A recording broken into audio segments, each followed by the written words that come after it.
Honorable Kustos, honorable opponent, ladies and gentlemen. Let's start by placing my research into context. Economics is a social science interested in human cooperation and the emergent social phenomena that follows from it. Macroeconomics focuses on the large-scale phenomena, such as fluctuations in economic conditions or the business cycle, and accumulation of fragility in the financial system, which predisposes the whole economy to malfunction. Macroeconometrics uses statistical algorithms and time series data to analyze the macroeconomy. The data is often difficult and requires special care. My dissertation relates to macroeconometrics. I developed a new statistical method for analyzing macroeconomic time series data, and I showed how it can be used for the two applications mentioned above.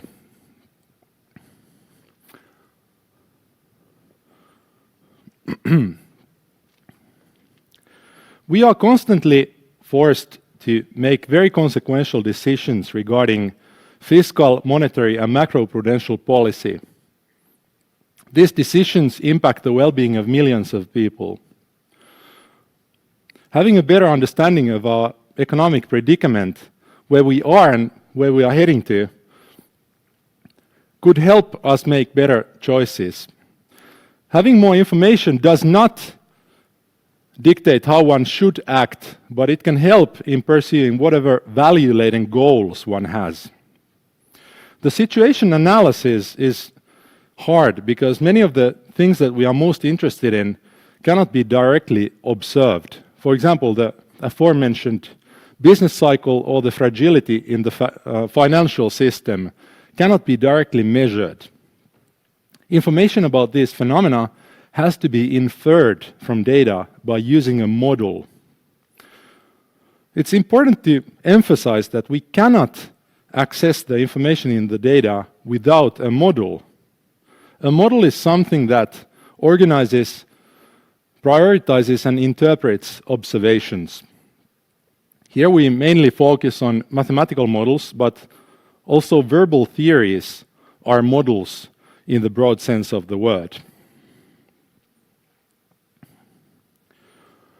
Consider a phenomenon that relates to several variables and some particular connections between them. The first best choice would be for us to be able to specify the same exact model when we analyze data related to this phenomenon. But this is not possible in the real world because all true models, true with quotation marks, are infinitely complex and unobservable. So the second best option is to specify some useful model which captures the core dynamics of the phenomenon in question. As a thought experiment, consider the set of all possible models. Each point in this set represents one model, and the distance from the true model for a given problem at hand represents its relative usefulness.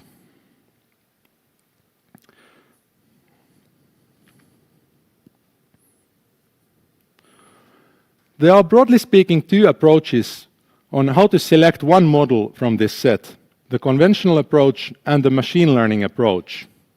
In the conventional approach, the researcher chooses the model based on convenience and on expert knowledge.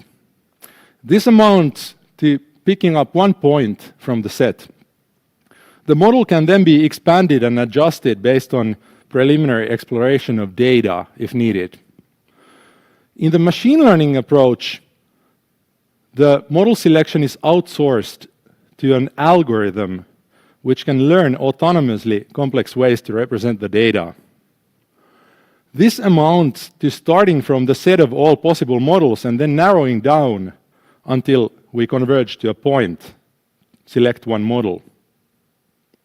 Most of the macroeconomic models rely on the conventional approach, even though machine learning approach could improve model selection.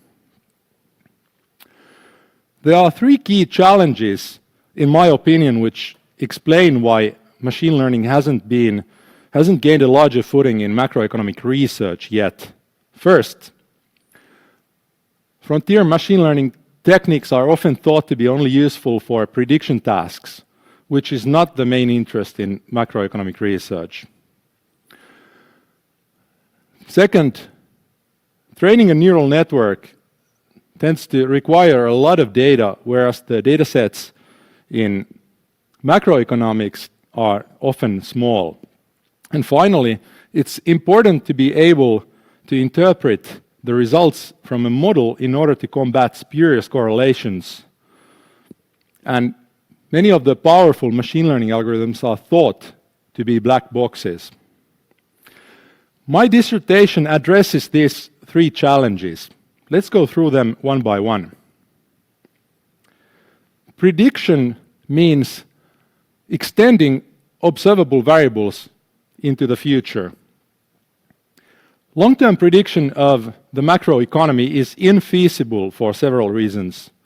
The data is limited, the underlying dynamic of the economy keeps changing, and people tend to react to predictions about themselves.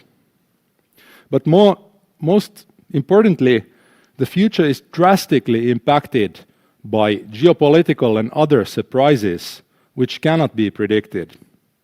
So instead, it might be more interesting to analyze some unobservable variables and shocks which impact the economic landscape. An example of this is to estimate a dynamic factor from data. A factor is a latent variable that explains the common variation in many observable variables. If a factor is estimated from a suitable macroeconomic data set, it can be interpreted as a coincident index for business cycle conditions, summarizing the current state of the economy. The transformer I propose compresses the data down into one variable and then expands it back out.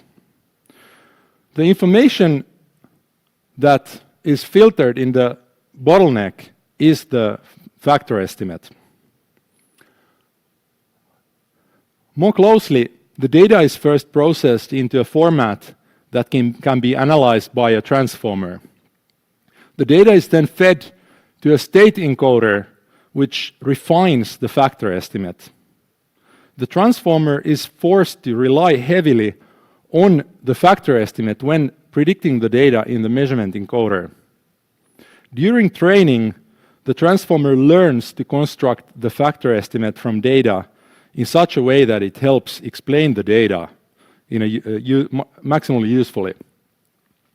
And what is important here is that no rigid particular functional form or model is needed to be postulated in beforehand.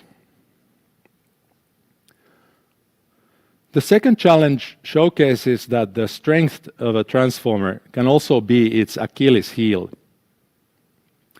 A transformer can be thought of as a general automated abductive model tester which can entertain complex explanations for the data, complex models. When there's a lot of data, it's easy to see whether a model in question actually generalizes or not. But when the data is very limited, then the transformer can find it hard to reject a bad model. And this amounts to converging to an unuseful model in the set of models. I propose using conventional models to guide the transformer. Here, the transformer is pulled towards a linear model in the model space. A linear model can often be at least a decent approximation of the true nonlinear model. This gives the transformer a useful neighborhood from where to start looking for the model. But it's not restricted to only look for linear models. Using conventional models in this way improved the results substantially on small data sets. Finally, the third challenge is related to the second challenge. There are plenty of bad models that can look good on small, limited data sets. It would be useful to be able to check whether the internal functioning of the model is in harmony with our understanding about the world. We want to be able to analyze why the model gave the output it did. This is easy for a simple model, which is instructed to only look for constant linear relations in the data. We could analyze or interpret the results, for example, with an increase in the first, a unit increase in the first variable means that the underlying factor had increased by half of that. But this comes at the cost of having to shove the data into a box that it doesn't naturally belong to. And all the information that doesn't fit in has to be cut out. In some cases, this is harmless, or maybe even useful, but it can also lead astray. It becomes harder to interpret the impact of one variable on the output when the complexity of the model increases. But this is by design, because we are opening up to finding conditional patterns that might be nonlinear and change in time. So we can't interpret constant linear relations because we didn't restrict ourselves to look only for those. However, not all complex models are black boxes in the same sense. In fact, the transformer has an advantage over many other machine learning alternatives in this regard. A transformer directly connects all of the inputs into each other to find out what is important. We can visualize this with a heat map where darker colors mean higher importance or attention. For example, here we have 5 observable variables horizontally and there are 9 past values or lags on the vertical axis. And we can see that the transformer deemed the most recent values of the first and third variable most important when constructing the factor estimate on one particular period. I customize time series specific tools to analyze how the attention pattern changes over time. Here we can see that initially the transformer has found a steady pattern of how to quite equally combine the information in the 5 variables, which then suddenly abrupts. And in the aftermath, one of the variables raise in importance relative to the others. This can hint at a regime shift. If the attention pattern, the volatility of the attention pattern increases, that can hint us about an increase in the uncertainty. We can also use this tool to analyze, evaluate narrative checks. For example, whether a shock was more related to demand or supply side by checking which variables jumped in the aftermath. We can also follow how the attention pattern for input lags change over time. And from these spike patterns, we can infer that an influential event or a shock took place. Because when the event happened, the attention to the most recent observations increase. On the next period, the attention to the second most recent observations suddenly increase, because now that holds the information about the same influential event, and so does the shock propagate through the lag structure. If we zoom out, we can evaluate how frequently this kind of spike patterns occur in the data and infer how thick-tailed the stochasticity of the underlying process is, if, for example, the most recent or more recent lag positions raise in importance permanently, that can hint us that uncertainty increased, because in that case, the more recent observations become more influential and informative.